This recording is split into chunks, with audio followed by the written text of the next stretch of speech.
Hello everyone, and welcome back to another video in this series. In this video I'm going to get the engine started and running on the workbench and check for oil leaks. If you didn't see the previous videos, this engine was out of a 1975 ATC90 that's been in my family since 1985, so we got it when it was 10 years old. And the last 10-15 years it's been in my daughter Lori and her husband Fred's house. And they've been riding it, but it started leaking oil real bad. Fred had started to work on it, but then when they were moving and he didn't have time to finish it, I think he lost interest in it too. So he gave it back to me. So it's my project now. And it was partially disassembled. So I tore it down, changed all the filters. Changed all the oil seals and reassembled it up to this point. Since the last video, I added oil and it's been sitting here for several weeks now, but it hasn't dripped a drop of oil. You can see this paper towel is completely clean, completely dry. The main oil leak was around this shift shaft here. And I'm not sure if the other seals were leaking or not, but I did go ahead and change them because they had been on here since 1985 at least, probably since 1975. And this is the one that gives most people the problem. It usually leaks because it'll leak when the bike is not even running, it's just standing still because the oil is up past this level. There's another seal at this level, there's a couple back here. I don't think the oil's up that high, so this is the normal one that leaks, when the engine's not running. So anyway, what we need to do next is it needs a carburetor and a coil. So I'll talk about the carburetor a little bit, and then I'll throw it on. I won't necessarily show that. And then I'll explain how to hook up the coil and electrical to get it to run on the workbench or table. Or actually, this is a media cart, and I like it because it has wheels on it. My chair has wheels, and I can roll all over the place. So it's a good thing to get it when you get old and lazy. All right, well let's get started. When I got the ATC back from Fred, the carburetor was not on it, but he gave me a box of all the parts. And in the box there were a number of Chinese carburetors, and they had this one carburetor here. So this one looks to me like the one that probably belongs on the engine. And the main thing that I noticed was this cap is really huge. And if you look inside here, you can see the slide is huge. The brand name is Mikuni. I guess I'm pronouncing that correctly. And for comparison, I'll show you. Here's a stock carburetor, and you can see how small this cap is. And another thing you notice is the intakes.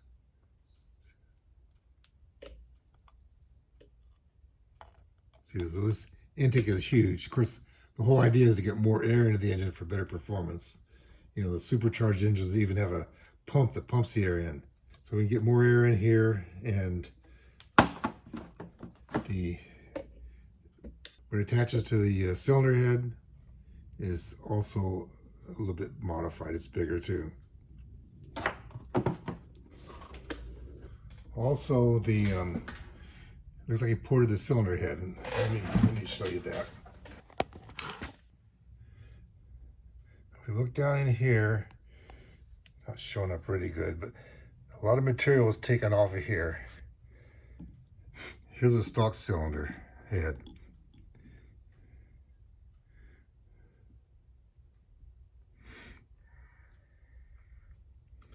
And all right, if you look down in here, there's a little ridge here that goes down to the I don't think you can see it too well here, but it sticks out over the valve guide, and a lot of that has been trimmed off on this engine. It's smooth here, and the hole has been enlarged too.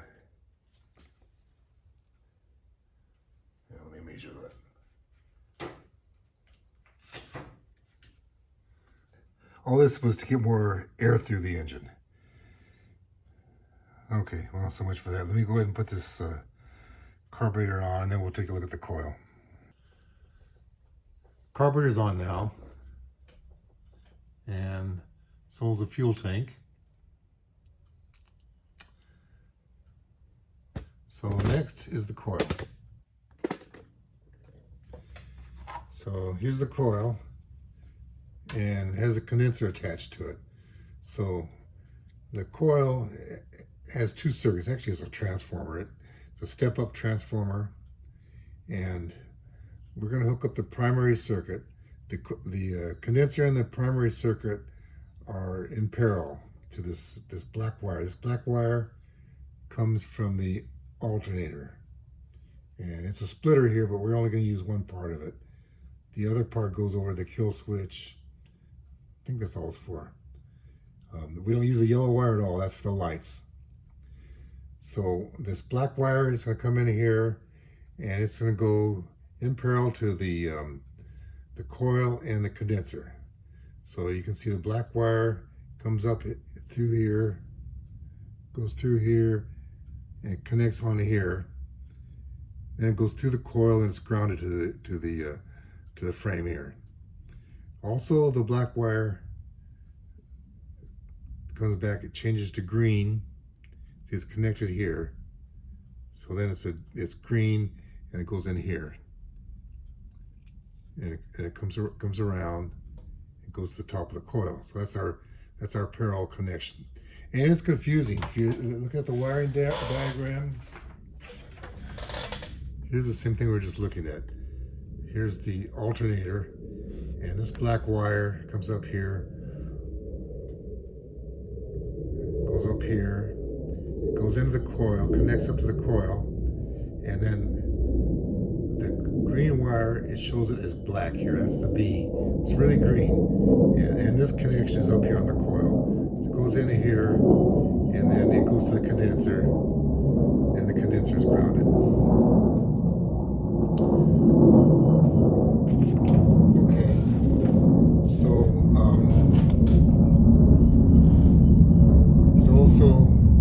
there's an airplane going over. Wait till it goes by. We're over close to March Air Force Base, and every once in a while you get a loud airplane going by.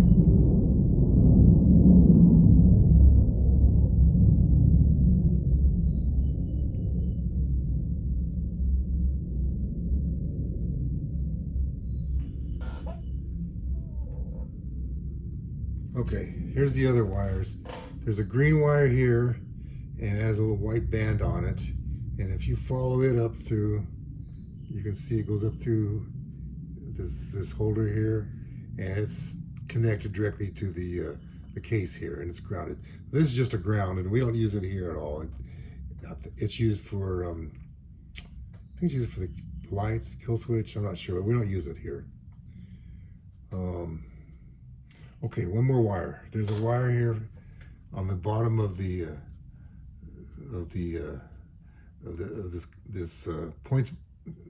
points area here. It's coming out of the points.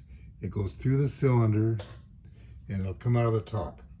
And what it is, there's a case here, a white case with a green wire in it. Okay, now that wire is going to go into here on the points. So the points are normally closed, so it's normally grounded, and so this will go up here. It'll ground out the circuit. So for most of the revolution, the circuit is grounded out, and when the points just begin to open, then the power can come in from the alternator and energize the primary circuit. It'll induce a voltage into the secondary circuit, the secondary coil of this transformer. And part of it's grounded, and then this part here will go through the spark plug, create your spark. Okay, I don't know if I explained that very well, but to make a long story short, we're going to use two wires out of the engine. We're going to use this black wire out of the alternator and we're going to use a points wire. The black wire will go to the black wire here, and the wire for the points does not connect to this one here with a band on it. We don't use this at all. It'll connect into this green wire coming off of the coil, the condenser, and into a splitter, so it'll come in here. So I'll go ahead and make the hookup, and I'll show you what I did. Well, I started to hook it up, and I noticed on this splitter coming from the condenser that one of the section is broken, the one on the left, where it wraps around the wire. Part of it's broken off, so I'll have to make another one. All right, the coil is on now, and it's wired up. And it's really just two connections. There's the black wire coming out of the coil, goes into the splitter for the black wire that goes into the alternator. And this other wire down here, this yellow wire, doesn't hook up to anything. It's for the lights. And out of the coil, there's a green wire with a white band on it. We don't use that. And there's also this wire that comes out of the coil. We hook this wire from the points into the splitter, and then it goes through here and it connects up to the condenser. And then we had to hook up the actual coil to the engine, and I made a little bracket here, and this is where the coil connects, and then this is some all thread that I bolted through the engine there, through the motor mount place, and for the ground, and that should be it. Let's start it up now. And I'm going to take it outside so I don't have to breathe the fumes. Well, let's give it a try. I moved outside. I put the engine in this wooden stand here because I want it to be more stable. I don't want it jumping off the workbench. And added gasoline, so it should start. I'm going to use this drill here, and since I have to turn the engine counterclockwise, I can't use like an impact driver. If I did that, it would unscrew this bolt here, so I'll use an electric drill. So here goes. Let's see what happens.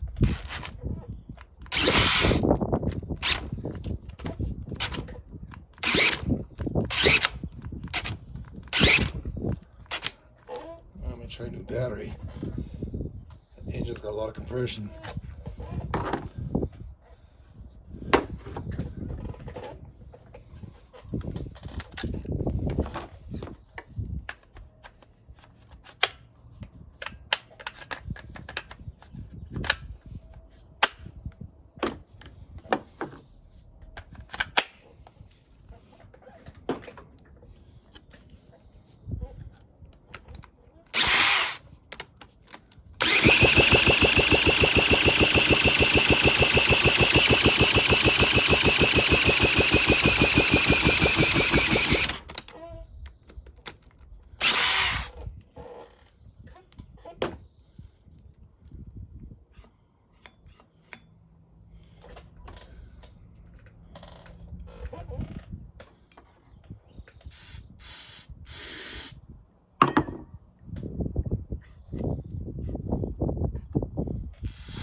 Okay, let's try it again with the new plug in there.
Lucky, just took a chance on a spark plug.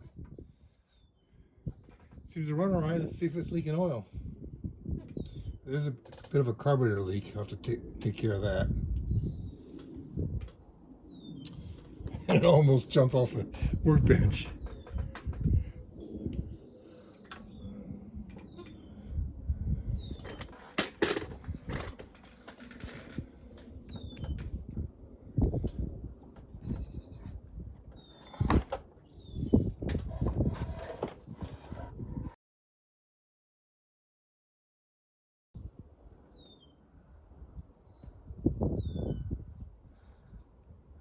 A little drop of oil came down here from the oil plug. I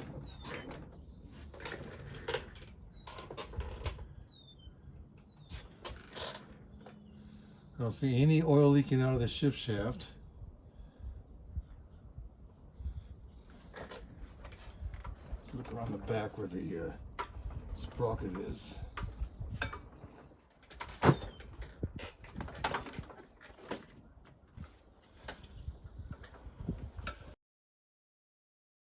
Well, I may have to run a little bit more, but it looks like we're good. Next step is to put it back into that ATC.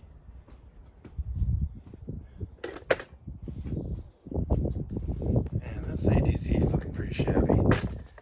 Certainly needs a new seat cover and some paint. Front fender is faded. We don't get a lot of rust out here, but the sun does its damage. It's been out in the weather quite a bit. I don't know what those holes are about. They're cut in the back of that fender. Is that to lighten it? Get rid of those heavy plastic circles? Anyway, let's see what it looks like under here.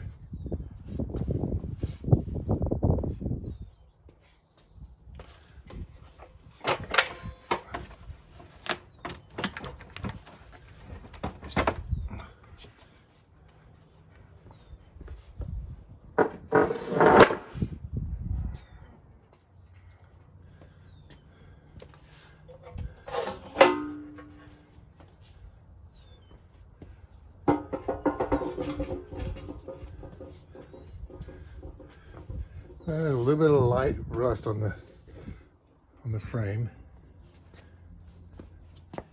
Nothing too serious, but it's really oily and dirty down here. And I think these tires have seen their better days. So the next step of this project is going to be to clean this up a little bit. This handlebar, I think this crud will clean off. I don't know about this.